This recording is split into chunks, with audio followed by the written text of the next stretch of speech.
Isang mapagpalang umaga po para sa ating lahat. Welcome po sa JCBC, sa ating Sunday School ngayong araw na ito. Hindi natin kasama si Brother Paul ngayong umaga, pero mamayang hapon ay kasama po natin siya. Patuloy natin silang ipanalangin. Hindi ko nga lang alam anong oras mismo yung kanilang service doon, pero doon siya magpipreach. Malapit lang naman, diyan lang sa may parada, yung lugar na kung saan siya magpipreach, ano? So ipanalangin natin na maging pagpapala sila ng Panginoon doon at magamit sila sa pag-minister ng mga salita ng Diyos. So mamaya na natin isisingit yung ating ilang mga announcements bago yung ating morning service. Sa ngayon ay umpisahan na natin yung ating Sunday School. Tawagin na natin sa harapan yung ating tagapagpaawit.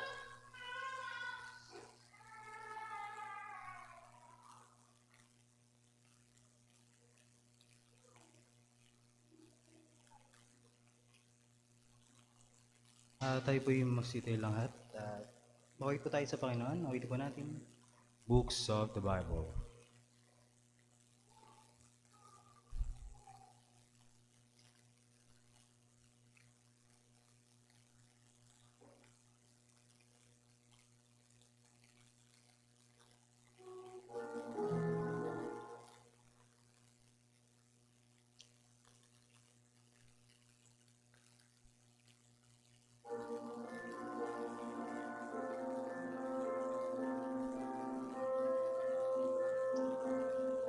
Genesis, Exodus, Leviticus, Numbers, Deuteronomy, Joshua, Judges, and Ruth. First and Second Samuel, First and Second Kings, Chronicles, Ezra, Nehemiah, Esther, Job, and Psalms, Proverbs, Ecclesiastes, Song of Solomon, Isaiah, Jeremiah, Lamentations, Ezekiel, Daniel, Hosea, Joel, Amos, Obadiah, Jonah, Micah, Nahum, Habakkuk, Zephaniah, Haggai, Zechariah, and Malachi. These are the books of the Old Testament.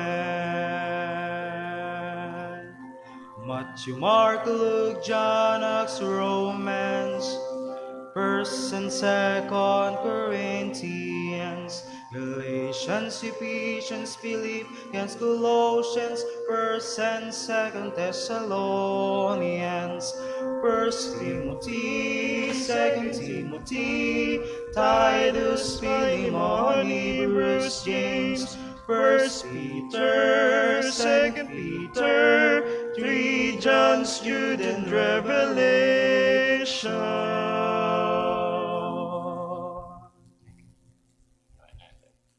Magsipo na po lahat. Okay na ba ito?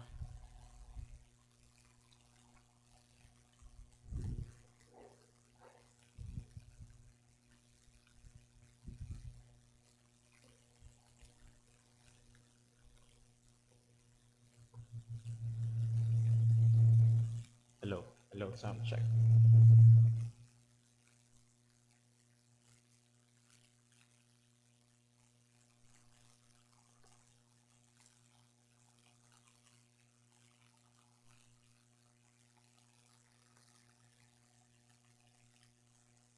Hello, check.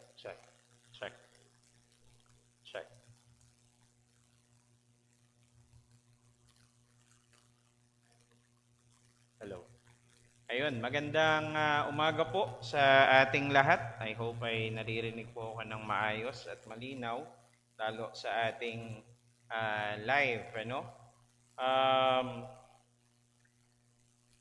Meron po tayong pag-aaralan ngayong umagang ito na hindi po masyadong nalalayo sa ating series na pinag-aaralan sa ating Sunday School, which is about worship. Hayaan niyo lang po ako na i-set up to saglit.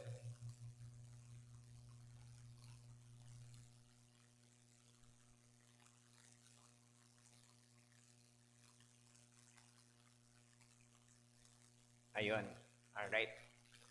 Okay, so bago po tayo magsimula sa ating lesson, let me ask you a question.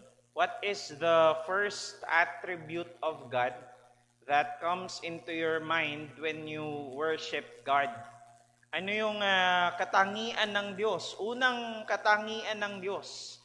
Ang naiisip ninyo kapag pinag-uusapan natin ay ating pagsamba sa Diyos.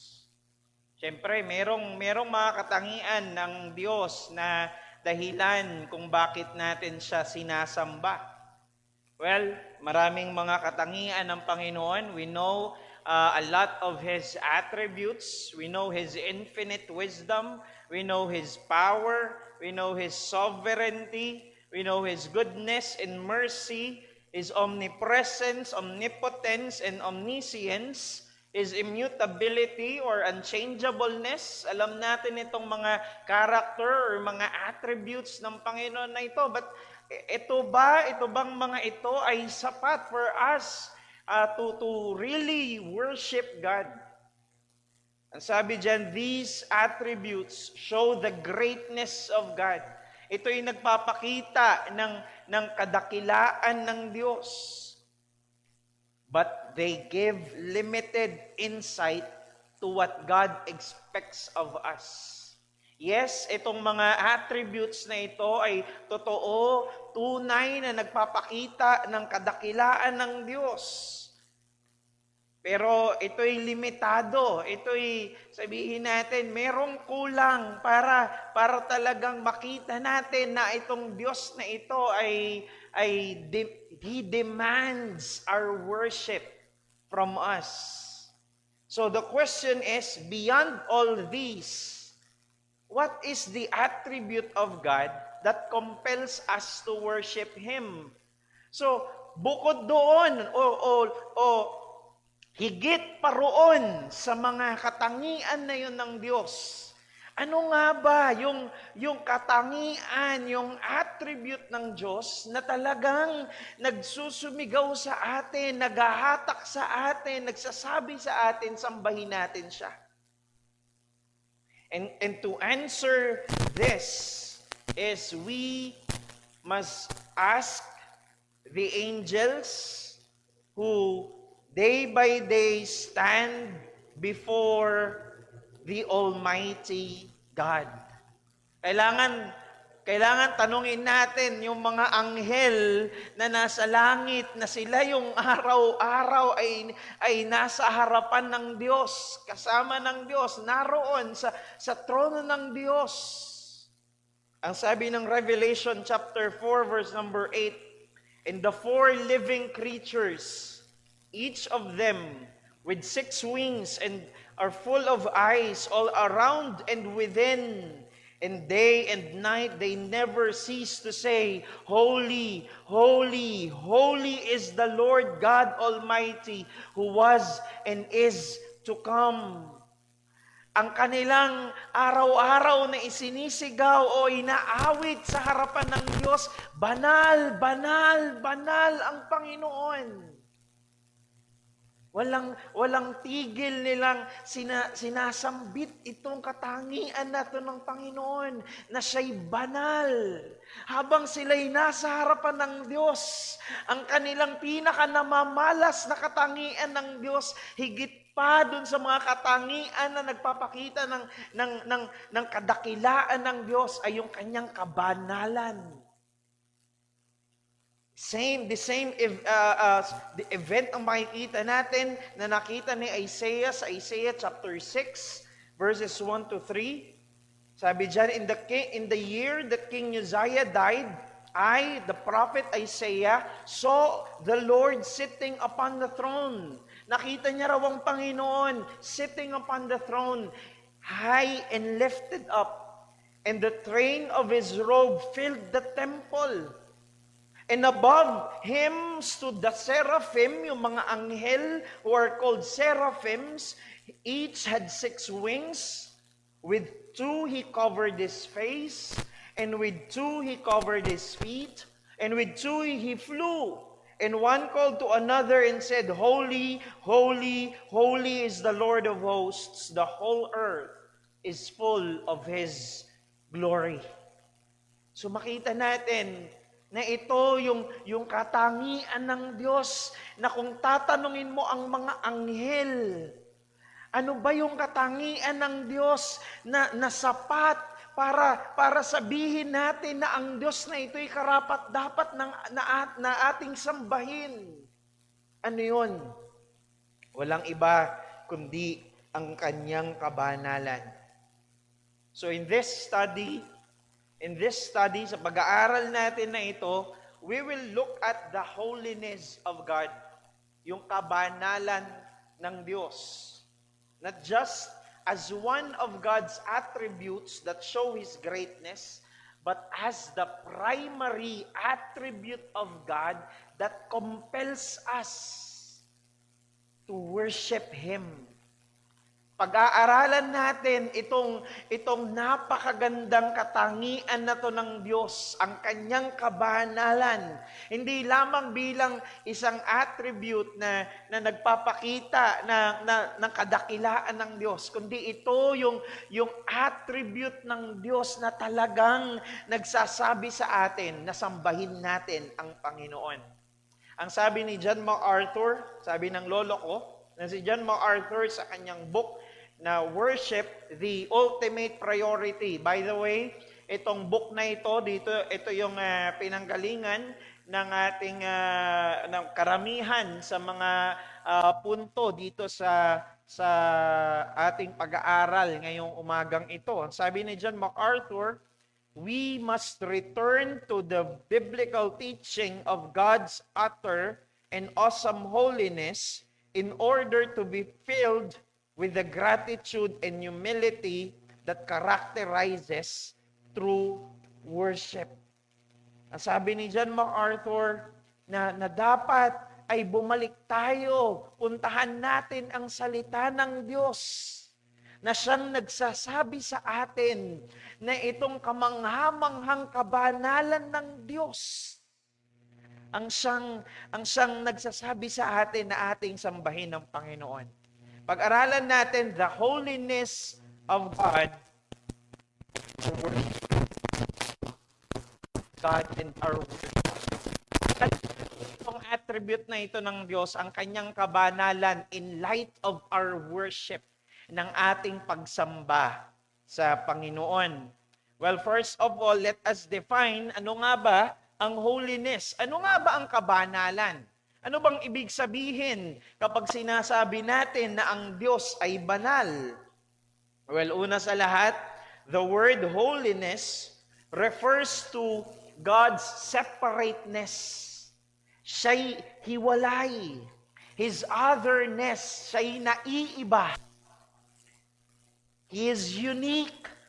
Walang katulad ang ating Diyos.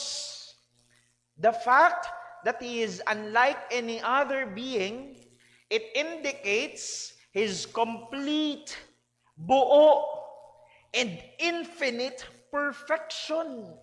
Walang hanggan na pagiging ganap, nakaganapan ng ating Diyos, pagiging perpekto. So makita natin from the definition itself na ang Diyos, pag sinabi natin na ang Diyos ay banal, nagpapakita ito na ang Diyos ay hiwalay. Ibig sabihin, hindi siya tao, hindi siya creature, hindi siya nilalang. At hindi lang yun, His otherness. Walang anumang being na kaya mong ipantay sa Diyos. O kaya mong masabi na katulad siya ng Diyos. Walang ganun. Pag sinabi natin siya'y banal, ibig sabihin ang Diyos na ito'y naiiba. Siya'y labas sa kanyang mga nilikha at siya'y naiiba. Of course, because of His attributes, dahil sa kanyang mga katangian.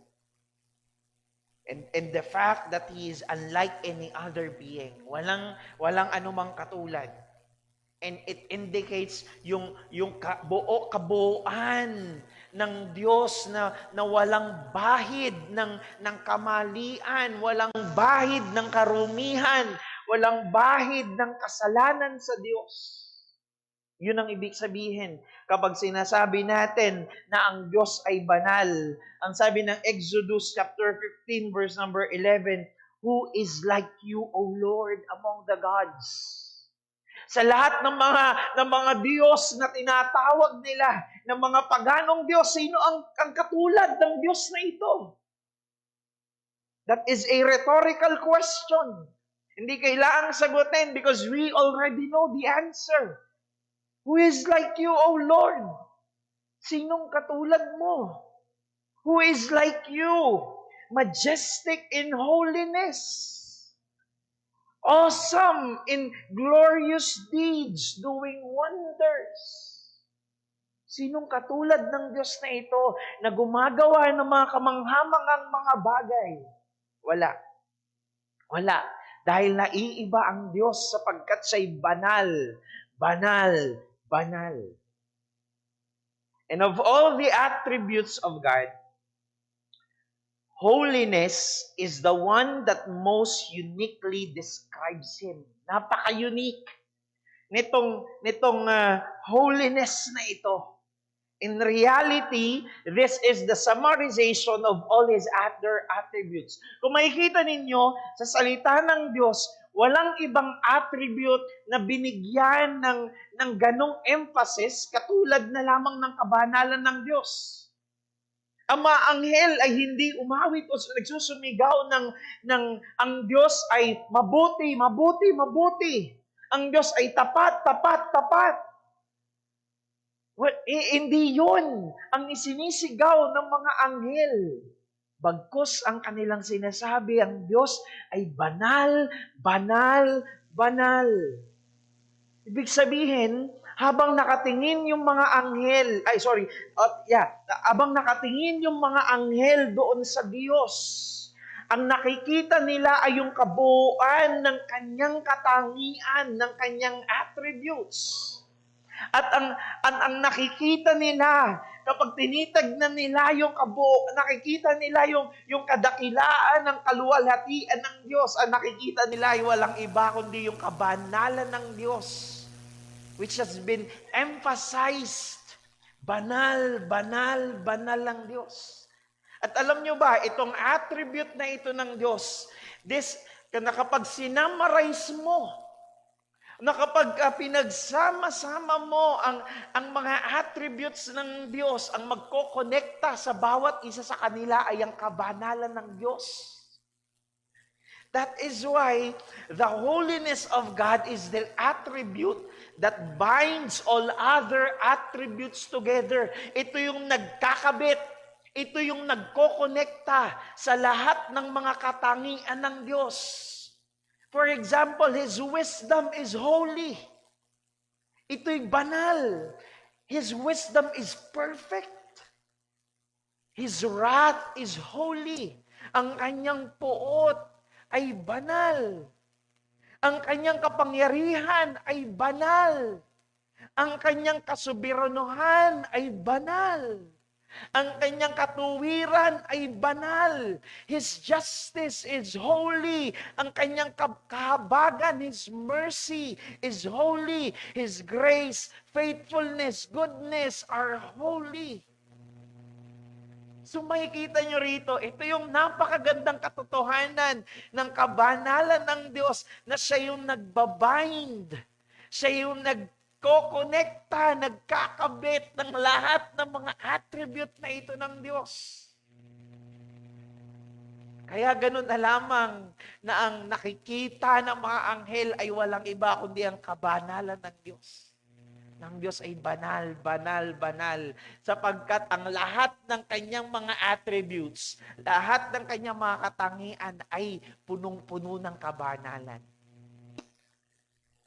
And when we properly understand, kapag lubusan nating naunawaan, kapag lubusan nating naintindihan, when we properly understand the holiness of God, it will greatly transform the quality of our worship.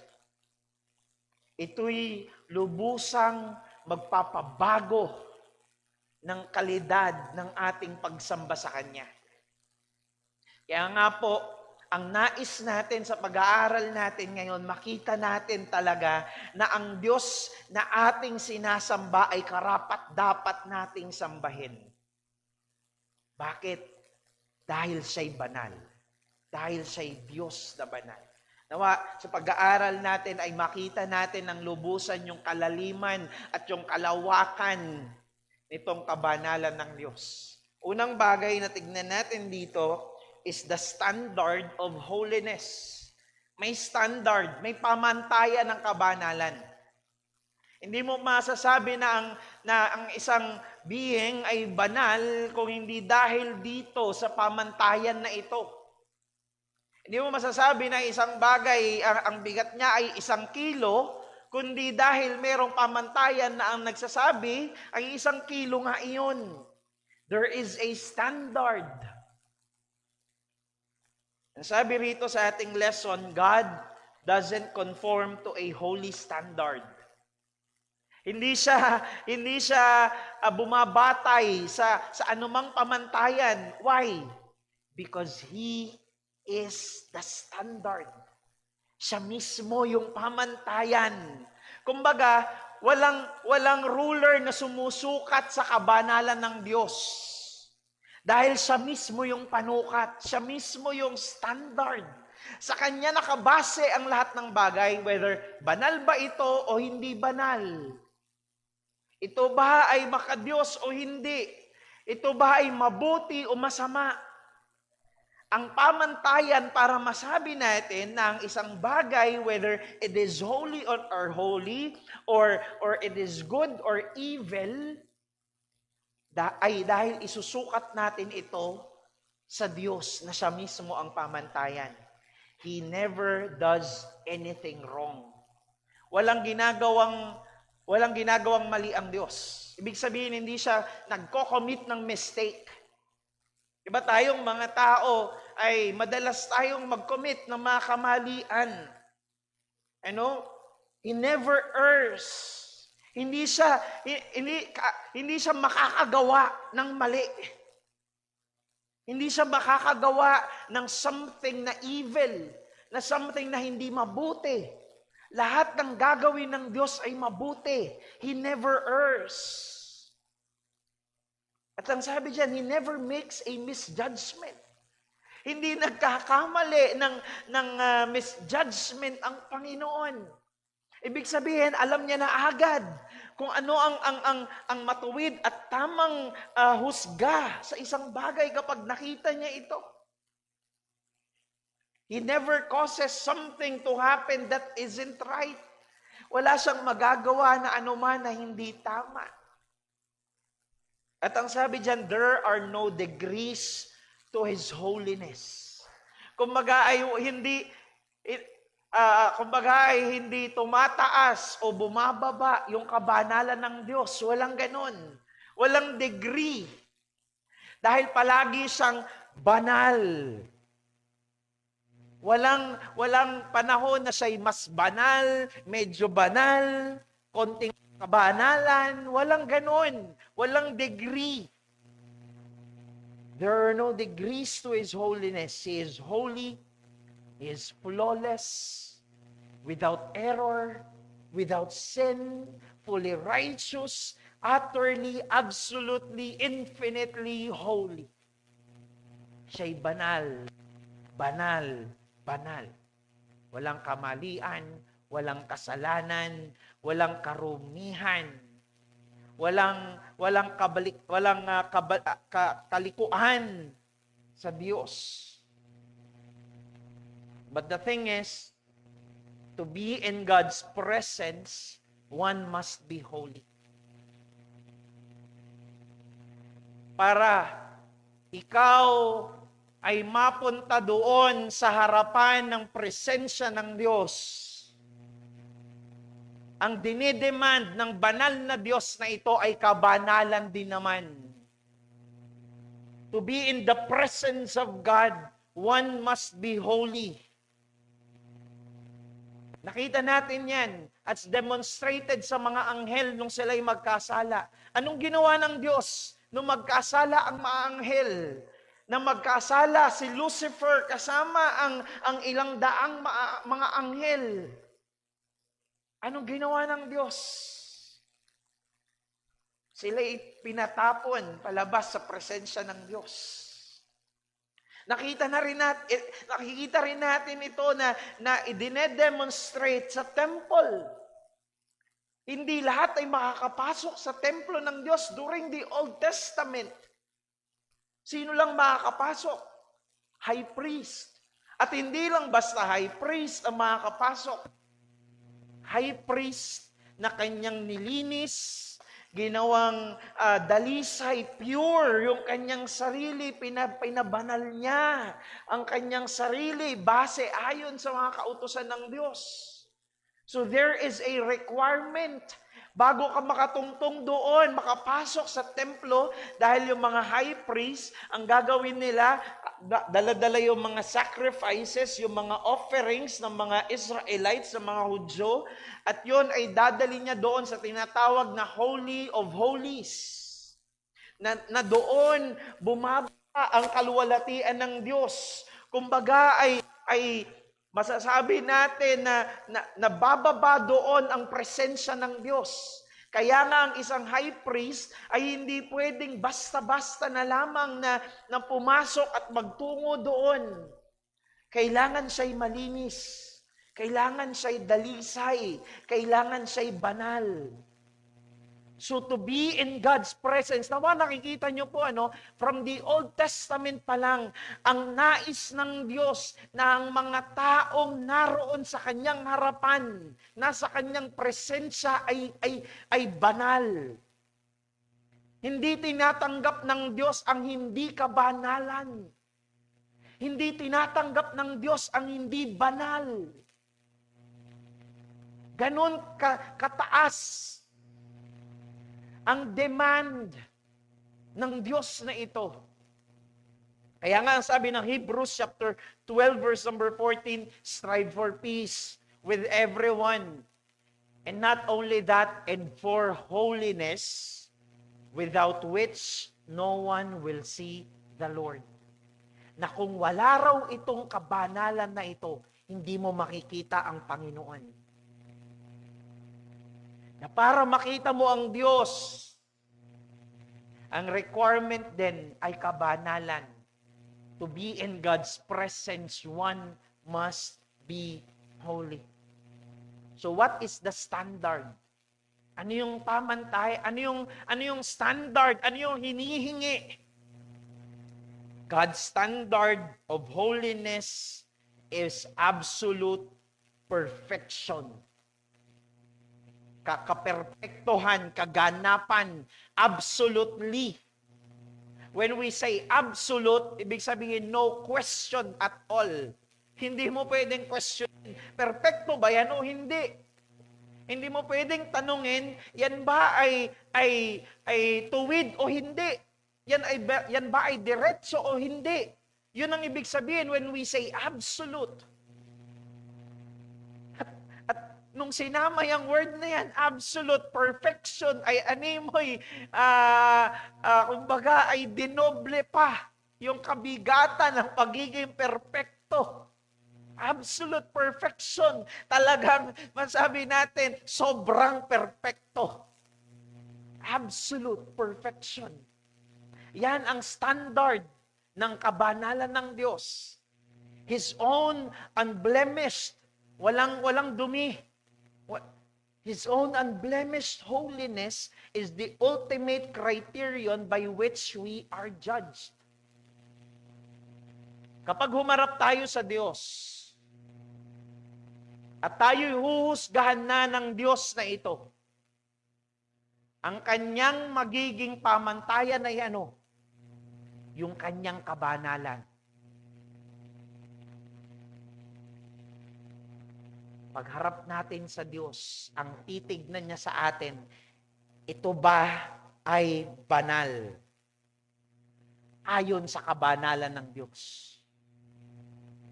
Ganun kabigat.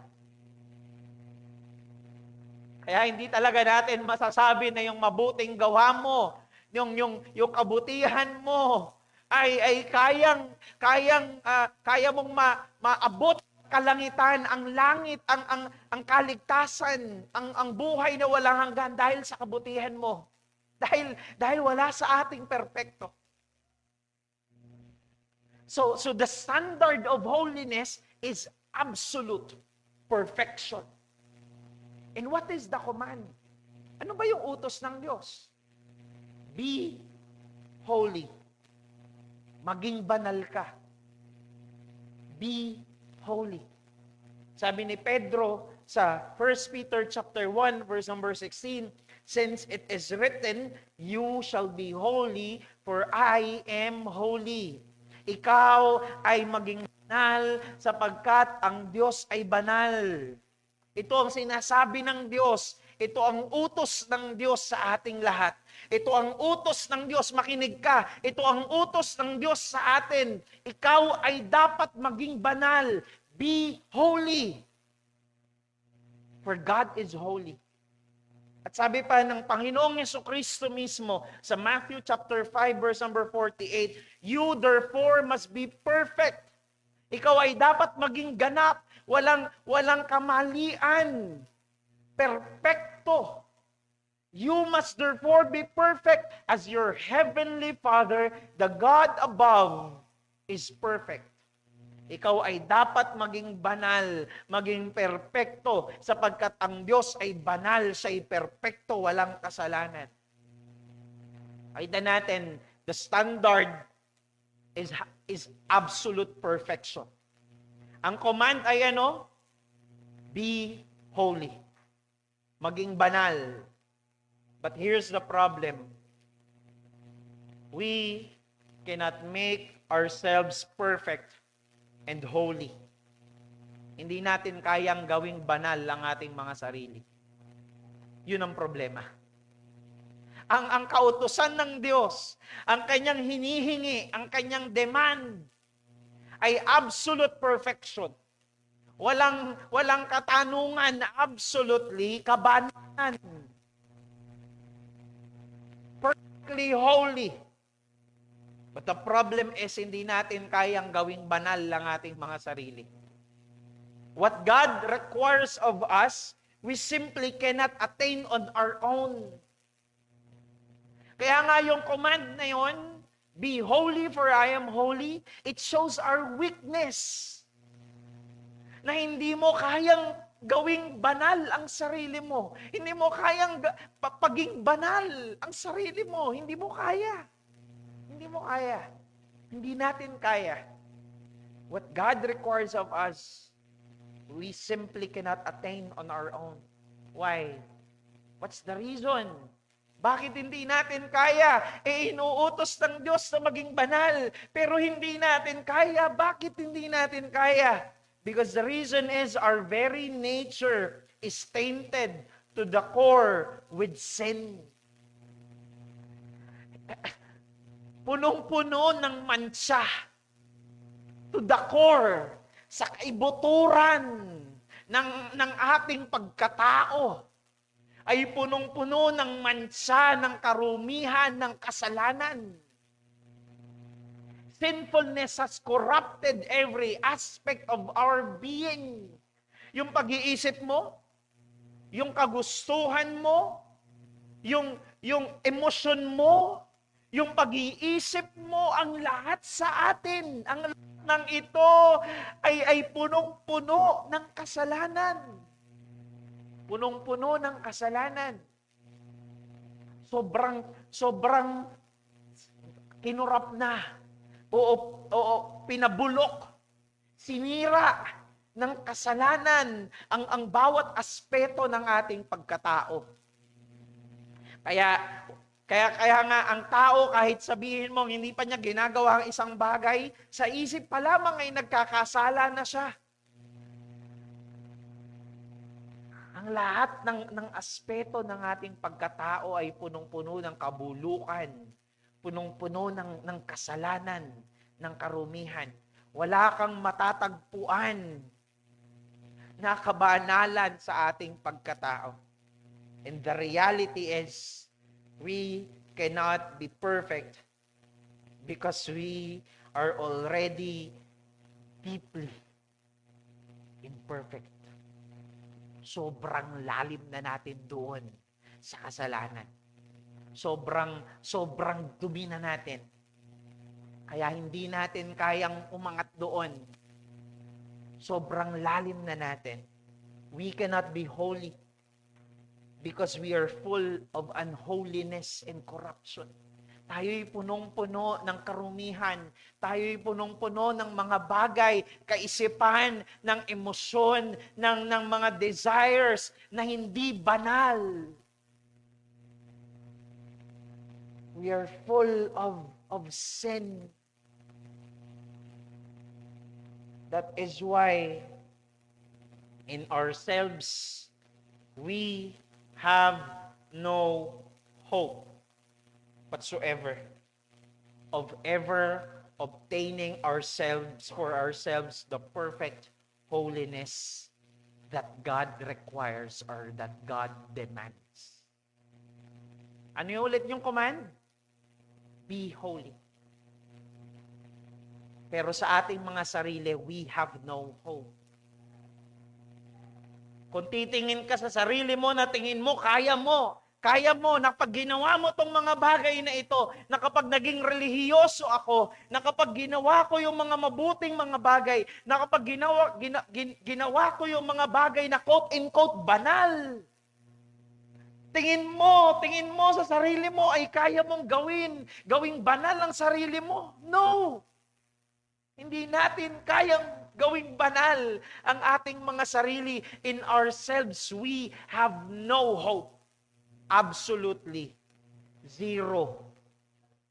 Walang katiting na pag-asa. Walang katiting na butas ng liwanag kang makikita. We have no hope. So, Brother Daryl, paano? Well, the solution is this. God's own perfect righteousness is imputed to every sinner who believes in Jesus Christ. Yung perpektong katuwiran ng Diyos, yung perpektong katuwiran ni Kristo, ang ipapatong, ang ibibihis sa isang, sa isang taong makasalanan na sumasampalataya sa Panginoong Hesukristo at humihingi ng kapatawaran sa kanyang mga kasalanan. Just as Christ took our sin and paid for it, we get credit for His righteousness and are rewarded for it. Ang tawag natin dito sa theology ay double imputation. Na yung katuwiran ni Kristo, yung kanyang pagiging perfect, yung kanyang pagiging holy, yung pagiging banal niya, yung pagiging ganap, yung pagiging perpekto. Kapag ang isang makasalanan ay sumampalataya sa Panginoong Hesukristo, kapag ang isang makasalanan ay nagsisi sa kanyang kasalanan, yung kabanalan na yon, yung katuwiran na yon, ay ibibihis, ipapatong doon sa makasalanan. Samantalang itong makasalanan na ito, ang ibibigay niya in return ay yung kasalanan niya sa Panginoong Hesukristo. Kaya nga doon sa krus, sinong nagbayad ng kasalanan?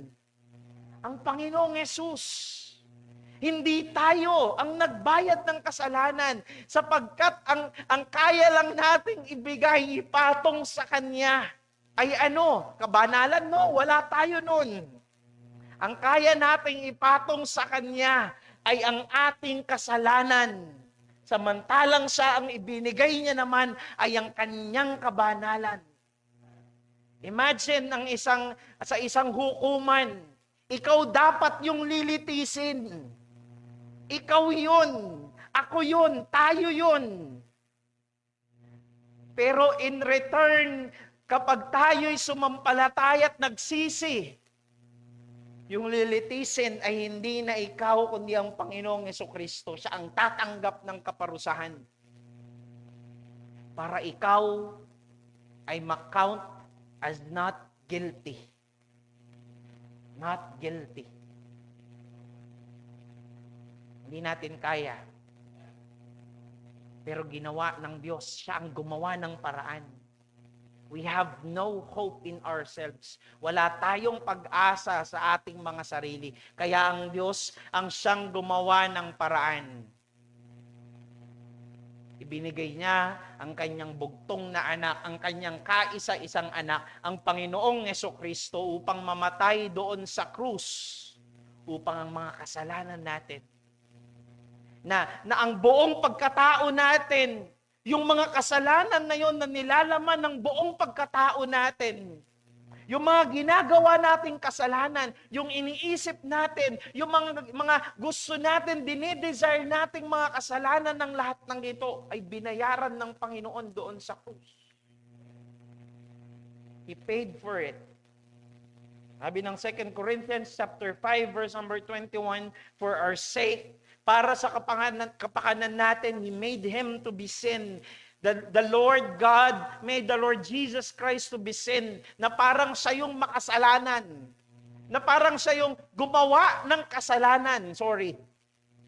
Na kapag humarap siya, nung tinitignan siya ng Diyos habang naroon sa krus, na parang si Kristo ang gumawa ng mga kasalanan na ikaw ang gumawa.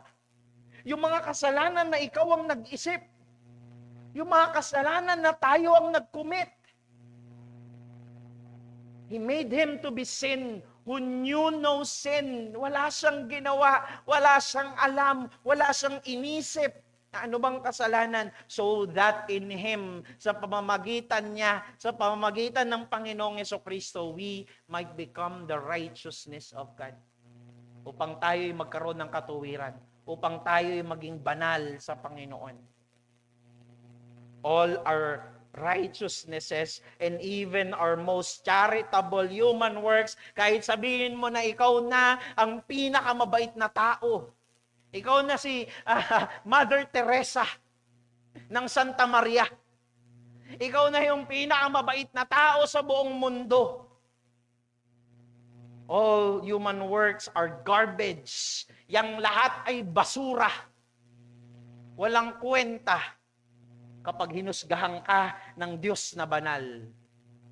Bakit? Dahil ang pamantayan ng Diyos is absolute perfection. Absolute holiness. But God imputes the perfect righteousness of God. Ibibihis niya ang perpekto at ganap na katuwiran ni Kristo to those who repent of their self-righteousness and trust Christ as Lord and Savior. Ang sabi ng Philippians chapter 3 verses 8 and 9, indeed, sabi ni Pablo, I count everything as loss because of the surpassing worth of knowing Christ Jesus my Lord. For His sake, I have suffered the loss of all things and count them as rubbish. Kinount ko sila na basura, na walang kwenta, yung mga bagay na ginawa ko at na-attain ko, in order that I may gain Christ and be found in Him, not having a righteousness of my own. Wala akong katuwiran sa aking sarili that comes from the law, hindi sa pagsunod ng mga kautosan, hindi sa pagsunod ng batas, hindi sa pagsunod ng Ten Commandments, hindi sa pagsunod ng moral law, but that which comes through faith in Christ. Kundi tanging sa katuwiran lamang na nagmumula sa Panginoong Jesucristo, the righteousness from God that depends on faith. Kaya nga, balikan natin yung talata na sinasabi ng 1 Peter chapter 1, verse number 16. Since it is written, you shall be holy, for I, the Lord, am holy. And habang naiintindihan natin yung mga bagay na pinag-aralan natin, our view of this text will then shift from do this and do that. Dahil ang kala natin, ang pagiging banal ay gawin mo to, gawin mo yan, maging relihiyoso ka, manalangin ka, magpunta ka sa simbahan, gawin mo tong mga bagay na ito. Hindi yun ang sinasabi ng talata. After all, ang sinabi dyan, maging banal ka. Hindi gumawa ng mga banal na bagay. Dahil pwede kang gumawa ng mga banal na bagay. Pwede mong gawin yun. Magsimba ka linggo-linggo, yun ay mga banal na bagay. Pero ang utos ng Diyos, maging banal. Hindi gawin yung mga bagay na kabanalan. Be holy. So, our view of this text will shift from do this and do that to repenting from our self-righteousness, acknowledging our weaknesses, mahina tayo. Hindi natin kaya. Hindi natin kayang gawing banal lang ating mga sarili. We cannot make ourselves holy. And that we should trust God who makes us holy in Christ. Number 2. Nakita natin kanina, the standard of holiness. Pangalawa is the proof of God's holiness. Ano ba yung mga pruweba? Paano ba natin masasabi? Well, hindi tayo katulad ng mga anghel na palaging naroon sa presensya ng Diyos. Hindi tayo katulad ng mga anghel na naroon sa trono ng Diyos, kaya nila nasisigaw na banal, banal, banal ang Diyos. Ano yung pruweba natin? Paano natin masasabi na ang Diyos ay banal? Una sa lahat, God's holiness is seen in the creation of man. Ang kabanalan ng Diyos ay makikita doon sa paglikha ng tao. Sabi ng Ecclesiastes chapter 7 verse number 29, see, this alone I found, that God made man upright. Na ang tao, ang sabi diyan ay ginawa ng Diyos na banal. Ang tao ay ginawa ng Diyos na walang kasalanan. But they have sought out many schemes. Ang problema, nung ginawa ng Diyos na ang tao ay banal, ang tao ay nagrebelde sa Kanya. When God made man, He made him to reflect His holiness. Remember, tayo pong mga tao ay nilikha ng Diyos ayon sa Kanyang wangis. Ibig sabihin, yung kabanalan ng Diyos, dahil ang Diyos ay banal, yung Kanyang kabanalan na yun ay sinasalamin natin. We reflect that. Nung tayo'y nilikha ng Diyos, nung si Adan ay nilikha ng Diyos, he reflects the holiness of God, yung kabanalan ng Diyos. But what happened? Anong nangyari? Adam rebelled against God. Hindi niya sinunod yung utos ng Panginoon. Sin was man's rebellion against that purpose. Pero, here's the thing. Residual marks of God's holiness are still evident in man despite man's sin. So meron pa rin, makikita nating mga marka ng kabanalan ng Diyos. Take note, hindi mo kabanalan, kundi kabanalan ng Diyos. May mga marka pa rin ng kabanalan ng Diyos na nasa tao, bagamat merong kasalanan. Paano natin masasabi? Man has an innate sense of right and wrong. Alam pa rin natin kung ano yung mali, tama. Sorry, tama at mali. Dinaligtad ko lang pala. Masasabi pa rin natin kung ang isang bagay na ginawa ay tama o mali. Right? Walang nagtuturo sa'yo kung ang ginawa mo ay kasalanan ba o mali ba o tama ba. Kahit ang isang bata, no? yung mga maliliit, pag may ginawa silang alam nating mali, they know by themselves. Kahit hindi mo pa itinuturo yun sa kanila, alam nila na mali yung kanilang ginawa. We have that sense, innate sense of right and wrong. And though imperfect, our inborn standing of good and evil manifests itself through the human conscience. Di ba yung konsensya natin, may konsensya pa tayo eh. Di ba? Kaya nga hindi mo nagagawa ng buong-buo ang kasalanan. Meron pa rin, merong nagpupumigil within you. That is the mark of God's holiness. The common codes of ethics.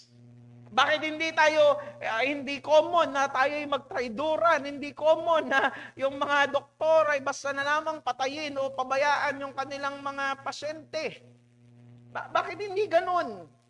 May code of ethics pa rin tayo that govern every human society, humanity's innate sense of justice. Masasabi mo kung isang bagay na ito tama o mali, in our natural preference for fair play and even-handedness rather than injustice. Halimbawa na lamang ng mga bata tayo, di ba? Bakit ayaw mong dinadaya ka ng kalaro mo? Bakit ayaw mong dinadaya ka ng kalaro mo? Dahil alam mo, mali yung ginagawa niya eh. O, hindi tama yun eh. Nagtaguan kayo tapos umuwi ng bahay. Di ba? Mali eh. Paano mahanap yun?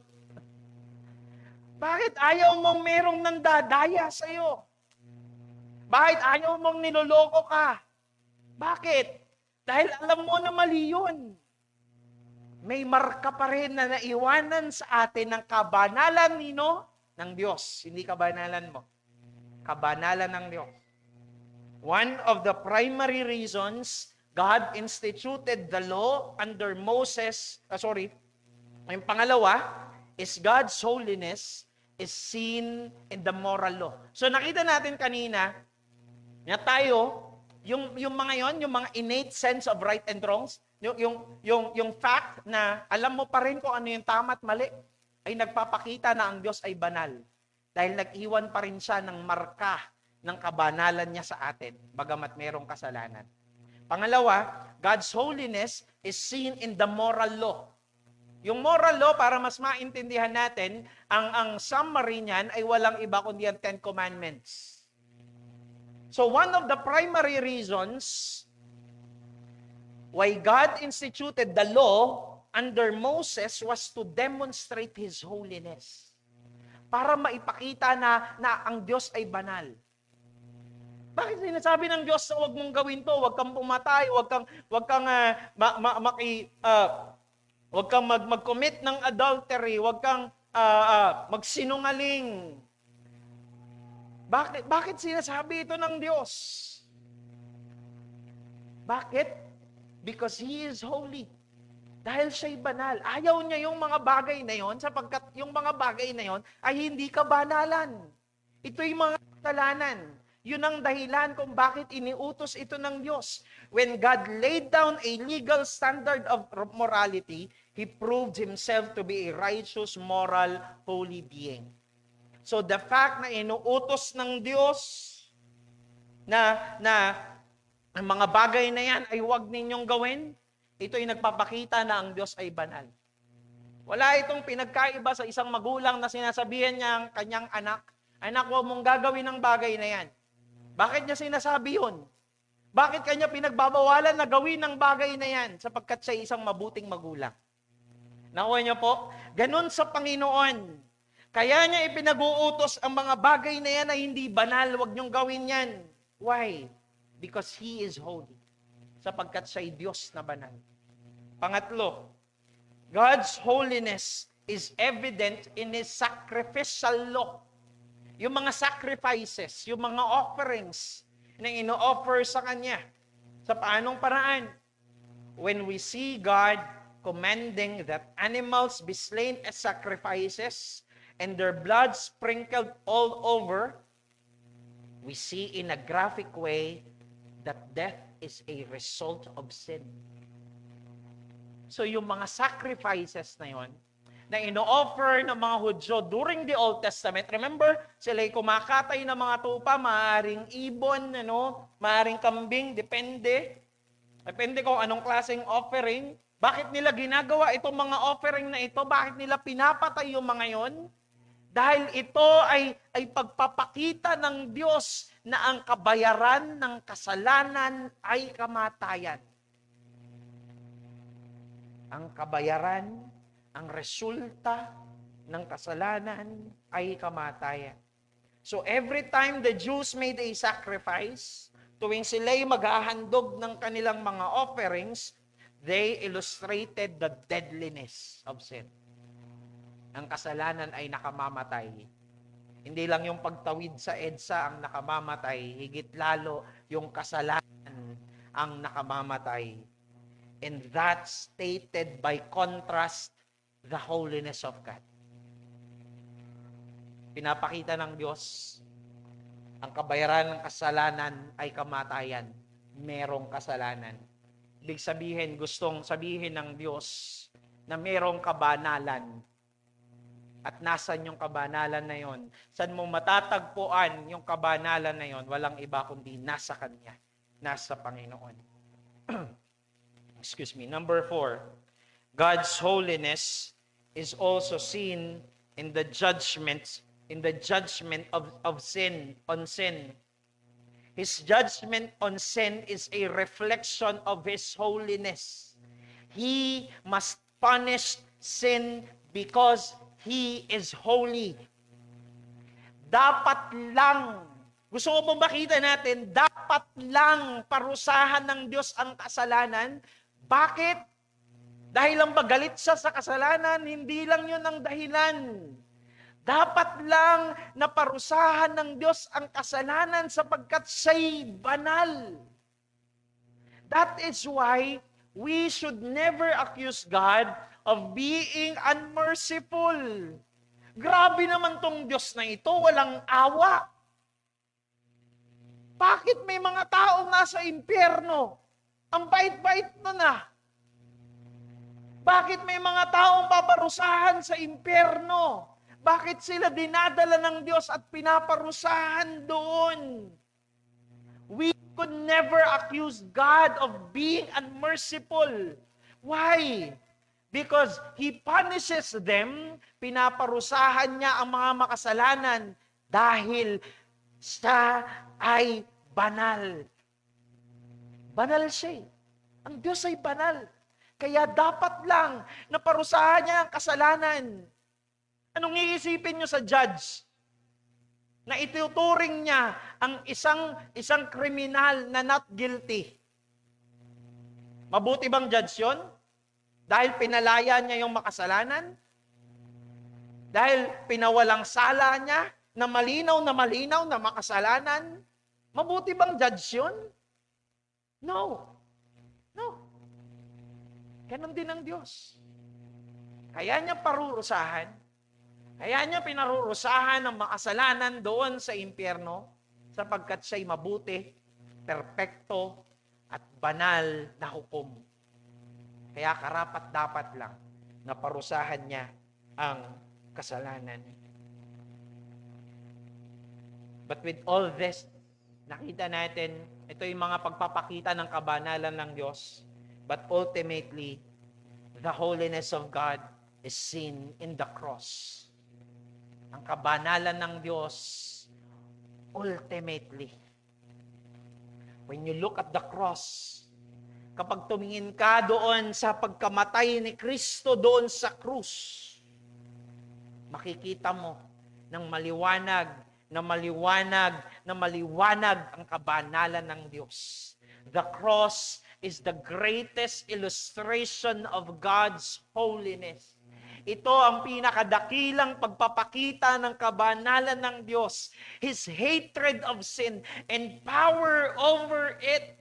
The very reason kung bakit namatay si Kristo. Bakit? Dahil galit ang Diyos sa kasalanan at ipinapakita ng Diyos, meron siyang kapangyarihan over sa kasalanan. Walang laban ng kasalanan sa Diyos.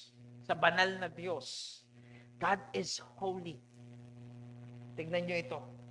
God is so holy that He had turned from His own Son. Tinalikuran niya ang kanyang sariling anak.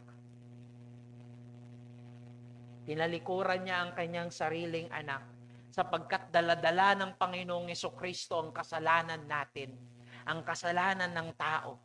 Remember, ang isa sa 7 palabras na sinigaw ng Panginoong Hesukristo, my God, why hast thou forsaken me? Bakit mo ko pinabayaan? Bakit mo ko tinalikuran? Sapagkat ang Diyos ay banal. At si Kristo doon sa krus ay daladala yung ating mga kasalanan. Yung mga kasalanang iniisip mo ngayon, mga kasalanang daladala mo ngayon, yung mga kasalanang ginagawa natin ngayon, lahat ng ito'y daladala na noon pa ni Kristo doon sa krus. Siya'y tinalikuran ng Diyos sapagkat ang Diyos na ito'y banal at daladala ni Kristo ang ating mga kasalanan. He paid the ultimate price necessary to satisfy the holiness of God. The death of His Son. Yung kamatayan ni Kristo ang siyang naging kabayaran para masatisfy yung hinihingi. Ano ulit yung command? Be holy. Ito ang demand. Ang demand ng Diyos is absolute perfection. Absolute holiness. Yun ang demand. Pero hindi natin yun kayang maabot. That's why the Lord Jesus Christ died for our sins, paid the price through His death sa pamagitan ng kanyang kamatayan. Ang sabi ng Hebrews chapter 9 verse number 26, He has appeared once for all at the end of the ages to put away sin. That is holiness. That is an act of holiness para alisin ang kasalanan by the sacrifice of Himself. So God in Christ paid the supreme price of bearing humanity's sin on the cross because the price had to be paid even if it cost Him His own life. That is holiness. Yung ginawa ni Kristo sa krus, yung kanyang pagbabayad ng ating mga kasalanan, yun ay kabanalan. Yun ay kabanalan. Now, knowing all this, habang napag-aralan natin at nauunawaan ang mga bagay na ito, na ang Diyos ay banal, banal, banal. Habang nakikita natin ang na merong mga pruweba ng kabanalan ng Diyos sa sangkatauhan, sa kanyang mga kautusan at doon sa krus. The question is, ano naman?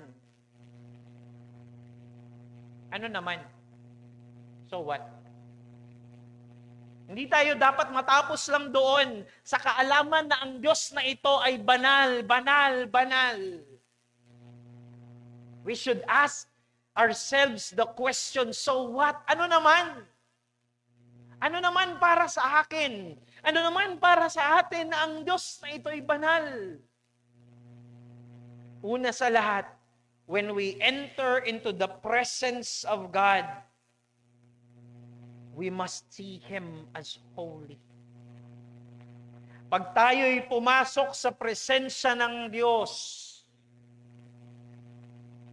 sa ating pagdalo, sa ating mga pagtitipon, as we enter into the presence of God in our worship, sa ating pagsamba, gusto ko pong dalhin ninyo yung kaisipan na ito, na kapag tayo'y sasamba, tayo'y papasok doon sa presensya ng Diyos. And as we enter into the presence of God, dapat makita natin na ang Diyos na ating sinasamba ay Diyos na banal. Dapat tangan-tangan natin, dala-dala natin itong katotohanan na ito. Well, of course, God is present even outside the four corners of the church. Of course. Yes. Ang presensya ng Diyos, being omnipresent God, ang presensya niya ay nasa lahat ng dako ng mundo, nasa labas ng iglesia. But, wag nating itigil doon. But, He has His gracious and covenantal presence in the gathering of His saints. Merong espesyal. Merong punong-puno ng biyaya na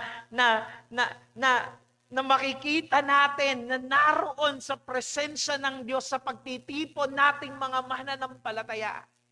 May espesyal na presensya ang Diyos. Bagamat naroon ang presensya ng Diyos sa labas ng simbahang ito, pero nasa pagtitipon natin ay merong espesyal na presensya ng Diyos na narito through the means of His grace. Ang sabi ni Stephen Charnock sa kanyang book na The Existence and Attributes of God, He is present with all. Siya'y present sa lahat ng dako. Siya'y present sa lahat ng lugar.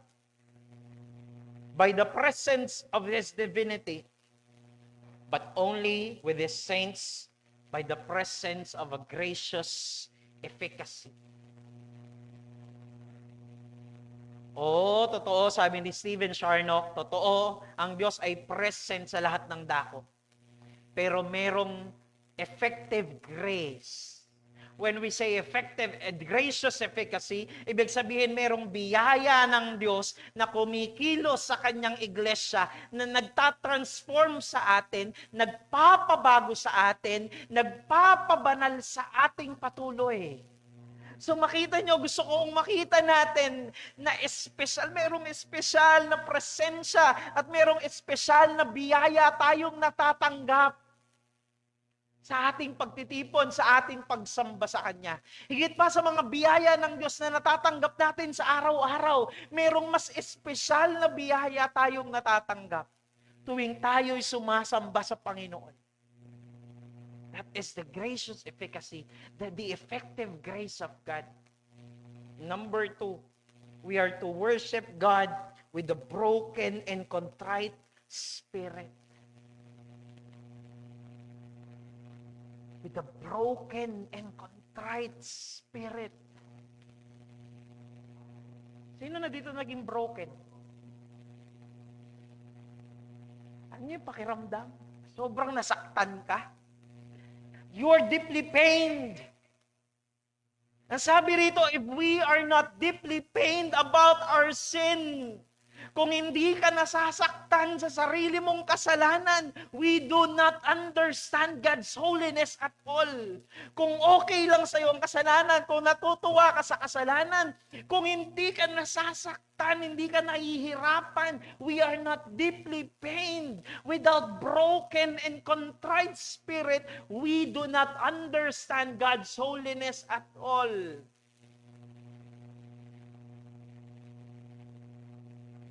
So habang sinasamba natin ang Panginoon, we should worship God with that broken and contrite spirit.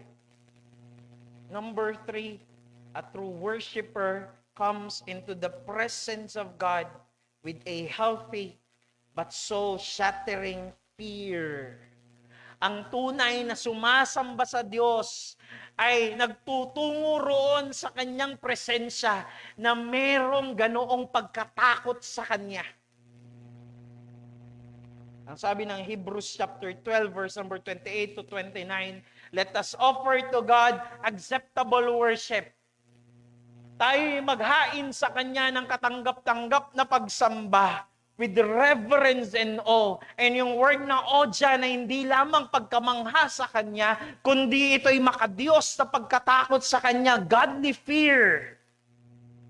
Godly fear. When we come into the Lord, when we worship Him, dapat tangan-tangan, dala-dala natin itong pagkatakot sa Diyos na ito. Why? Because God is a consuming fire. Siya'y isang apoy na lumalamon.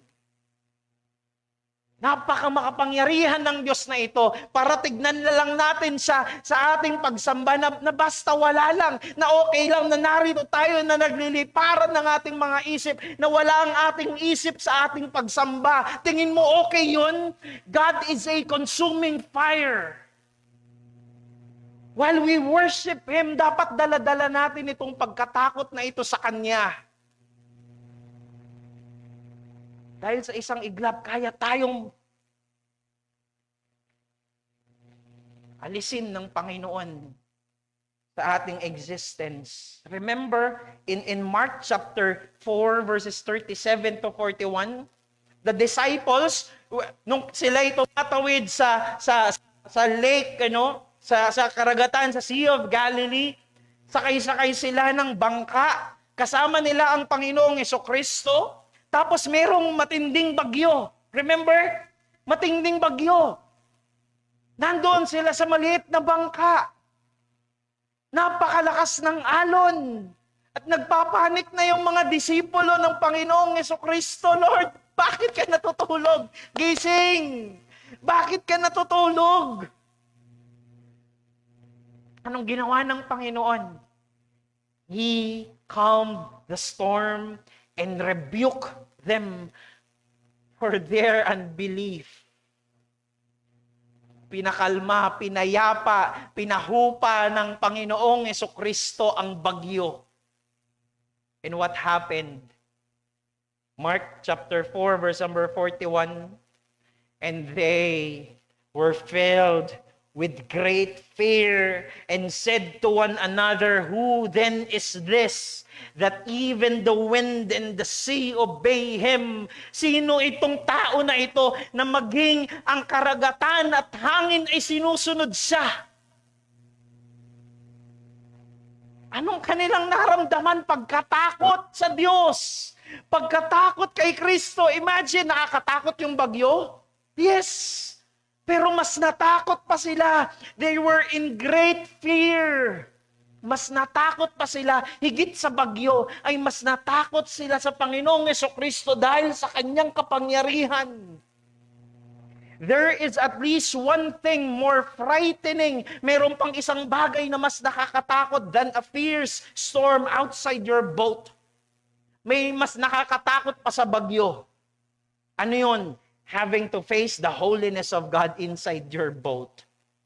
Na makita mo yung kadakilaan, yung walhatian at yung kapangyarihan at kabanalan ng Diyos kasama mo lang pala doon sa bangka. Mas nakakatakot yun. And dapat dala-dala natin itong pagkatakot na ito sa Diyos habang atin siyang sinasamba. And the last, number 4, we should worship God in the beauty of His holiness. Totoo, nakakatakot ang kabanalan ng Diyos. Maging ang mga disipulo ay natakot sa kabanalan ng Diyos. Pero merong angking ganda. Itong kabanalan na ito ng Panginoon. We should worship Him in the beauty of His holiness. A worshiping life must affirm the utter holiness of God. In fact, an acknowledgement and understanding of God's holiness is essential to true worship. Ito'y kailangan para tunay nating masamba ang Diyos. Ito'y kinakailangan na lubusan at tunay nating naiintindihan ang kabanalan ng Diyos. Ang sabi ng Psalm 96, verses 2 to 6, sing to the Lord, bless His name, tell of His salvation from day to day. Declare His glory among the nations, His marvelous works among all the peoples. For great is the Lord, and greatly to be praised. He is to be feared above all gods. For all the gods of the peoples are worthless idols, but the Lord made the heavens. Splendor and majesty are before Him. Strength and beauty are in His sanctuary. Mamaya sa ating pangangaral ay titignan natin itong mga talatang ito. Pero sa ngayon ay makita natin ang kabuuan na ito that these are the acts of service, of worship sa Panginoon. Pero sabi ng verse number 9, worship the Lord in the splendor, in the beauty, sa kagandahan ng kanyang kabanalan. Tremble before Him, all the earth. Nawa, makita natin as we worship this God, as we worship the Lord, yung Diyos ay sambahin natin na merong pagkatakot sa Kanya. Pero hindi lamang yung pagkatakot na yun, kundi pagkamangharin sa kagandahan, sa dakilang kagandahan ng Kanyang kabanalan. With that, ay diyan po matatapos ang ating lesson for the remaining few minutes. Ay meron po ba tayong mga katanungan before tayong manalangin?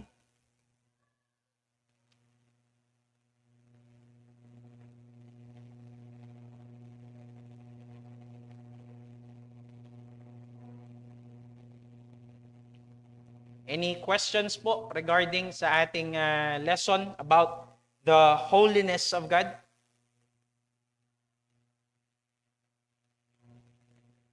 Kung wala pong tanong, ay ako yung magtatanong. Ayaw niyo. Any questions po? Meron po ba? Kung wala, ay magme-merienda na tayo.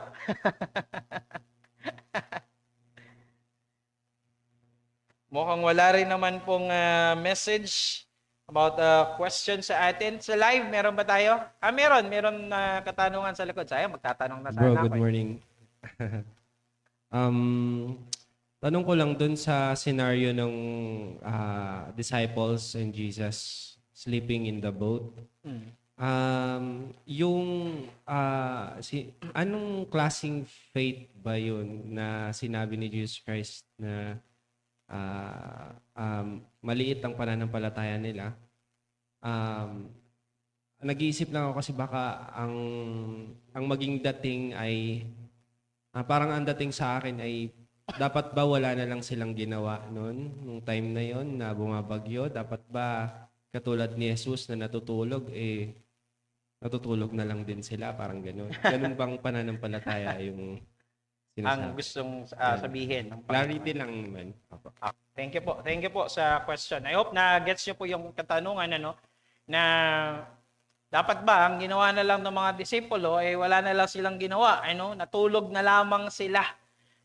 Well, hindi kasi doon ang emphasis noon na dapat natulog na lang sila, yun na lang ang kanilang ginawa. Kundi ang gustong ipakita ron ng Panginoon ay itong mga disipulo na ito, kasama nila ang Diyos. Even before yung event na yon, nakita na nila yung ilang mga himala na ginawa ng Diyos eh. Alam nila na ang kasama nila ay maraming mga bagay na kayang gawin. Kayang gawin ang mga kamanghamanghang mga bagay. So ang gustong ipunto rito ng Panginoon ay mapakita niya na itong mga taong ito, teka, nakita niyo na yung kapangyarihan ko. Bakit sa ngayon, ang nakikita ninyo ay wala akong ginagawa, na as if walang ginagawa ang Panginoon. Yun ang gusto niyang ma-highlight. Well, papasok kasi doon sa mga possibilities, pero ang gustong ma-highlight dito ng Panginoon ay yung kawalang pananampalataya nitong mga disipulo na ito ng Panginoon, na despite knowing na si Kristo ay gumawa ng mga himala, na si Kristo ay kayang bumuhay ng patay, na kayang gawin ang 5 tinapay, 2 isda, na mapakain ng ilang libo, ay naroon pa rin sila sa estado ng kanilang kawalang pananampalataya. Yun ang tingin kong mas nais ng Diyos na mabigyan dito ng highlight. Na hindi ma-highlight yung dapat ba natulog na lamang sila. Kundi ang highlight, ang gustong makita natin, gustong mas bigyan natin ng pansin, ay yung kawalan ng pananampalataya. Na posibleng dumating din tayo sa mga ganong mga pagkakataon na tayo'y darating sa mga bagyo ng buhay, na ang nais ng Diyos ay hindi yung wala ka na lamang gawin, kundi ang pinag-uusapan nga rito ay yung pananampalataya natin sa Kanya. Tayo ba, yung pag-asa ba natin, yung pananampalataya ba natin ay nakaangkla sa Kanya? Tayo ba ay lubusang nagtitiwala sa Kanya? I hope ay nabigyang linaw ko yung katanungan. Salamat po doon sa katanungan na yan. Pinagpawisan ako doon na. Any questions pa po? Any questions pa po mula sa atin? Okay, sige po. May question po rito.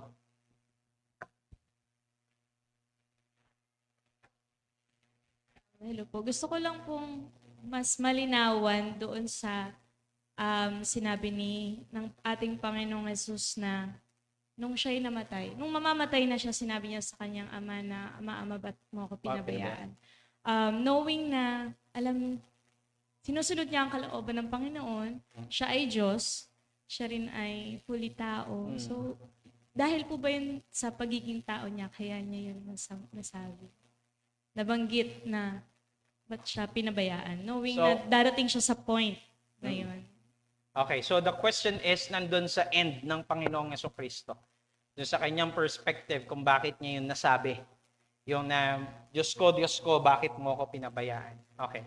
So yung event na yun, we know the truth na nang namatay ang Panginoong Jesucristo, nung siya'y nakabayubay, nung siya'y nakapaako doon sa krus, dala-dala niya yung kasalanan natin.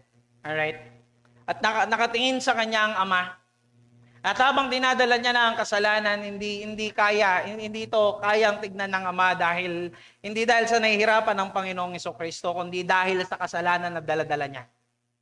Dahil ang Diyos ay banal. Ang Diyos ay banal. Ngayon, yes, I would say na dun sa end ng Panginoong Jesucristo, yung kanyang humanity, yung kanyang pagiging tao, ay nakaramdam siya ng ganoon na siya'y tinalikuran ng Ama. Bagamat tama ang punto na ginagawa niya ang kalooban ng Diyos, so bakit siya kailangang talikuran ng Ama? Pero nakikita natin, naroon ng katotohanan na alam niya na ang Diyos na ito, kaya siya tumalikod dahil sa kabanalan. Pinapakita pa rin kasi ng salita ng Diyos na ang Panginoong Jesucristo ay totoong Diyos at totoong tao. Truly God and truly man. Remember, kahit bago pa man siya mamatay, sinabi niya na kung pwede lang sana, kung maaari lang sana, let this cup pass from me. So makikita mo rin yung kanyang pagiging tao, his humanity. Na kung maaari lang, because he knows. He knew back then, alam niya na noon pa man yung bigat, yung kahirapan na kanyang dadalhin. Yung hirap physically and even on a spiritual realm. Yung bigat noon, alam niya na. So naroon yung katotohanan, nung pinako siya sa krus, both yon parehas naroon. Yung pagiging tao ni Kristo at kanyang pagiging Diyos. So that is a proof na yung nakapako roon ay tao at Diyos. He is truly God, He is truly man, at siya'y merong ganong kapangyarihan at karapat-dapat siya na iligtas tayo sa ating kasalanan. I hope nabigyan po ng linaw. Yun lang po, wala na po tayong oras. I hope ay naging pagpapala po sa atin yung ating lesson at makita natin as we worship the Lord sa ating Lord's Day ngayong araw na ito ay sambahin natin siya na dala-dala yung mga katotohanan na ito na ang Diyos na ito ay banal. Tayo po ay manalangin. O Diyos naming Ama, aming Ama na makapangyarihan sa lahat, Ikaw ay Diyos na banal. Tunay nga na napakadakila ng kabanalan mo, Panginoon. Tunay nga, O Diyos, na Ikaw ang Diyos na banal, banal, banal. At ang iyong dinedemand sa amin ay absolute holiness, absolute perfection. Pero salamat, O Diyos, dahil alam mo na kung kami sa aming mga sarili, hindi namin kayang gawin ang mga bagay na ito, Panginoon.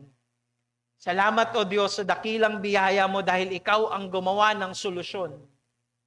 Ikaw ang siyang nagbayad ng mga kasalanan na kailanman ay hindi po namin kayang bayaran. O Diyos, nawa ay tulungan mo po kami na dalhin sa aming mga puso, na hayaang manuot sa aming mga puso ang napakagandang katotohanan na ito ng kabanalan mo, na siyang nagtatawag sa amin na sambahin ka, purihin ka. Nawa, Panginoon, tulungan mo kami na aming ilaan ang bawat araw ng pagsamba para sa iyo. At maging sa araw-araw ng aming mga buhay, ay ilaan namin ang bawat araw ng aming mga buhay para sa pagsamba sa iyo. Dahil ikaw ang Diyos na banal. At ang hinihingi mo sa amin ay kabanalan. Mapapurihan ka at maluwalhati. Ito po ang aming samot dalangin sa matamis at mapangirihang pangalan ng aming Panginoong Jesucristo. Amen. Amen. Pwede na po tayong magkaroon po ng ating short break at bumalik po tayo ng 10:15.